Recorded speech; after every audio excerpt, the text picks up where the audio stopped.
seeing what you blocked out, aka the eyes that never forgot. You thought they were just chasing shadows.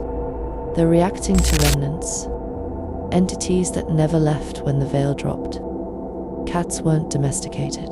They volunteered, assigned themselves as watchers. Ever notice how they stare into corners, like they're listening to something old? That's not a glitch. That's memory. Unfiltered, unmuted, unbothered by your amnesia. They don't need language.